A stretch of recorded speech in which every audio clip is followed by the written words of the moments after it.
Од 1972 година во Охрид доаѓаат многу холандски туристи, а тоа е заслуга која му ја припишуваат на А.Д.Н. Долард.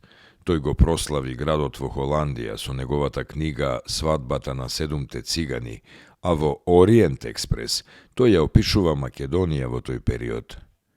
Долард беше поканет од градот Охрид да му се укаже благодарност за неговите заслуги и тој тогаш изјави дека Господ 5 дена го создавал светот, а 6-тиот ден ја создавал само Македонија и затоа таа е толку многу убава. На 29. мај 2006 година откриен е споменик дизајниран од архитектот Владимир Тајќ според идеја на Петер Џон Босе. Во 2006 година беше издаден и македонскиот превод на Свадба во Охрид. На 19. јуни 2011 во културниот центар Култура 365 во Охрид е отворена спомен соба на А.Д.Н. Долард.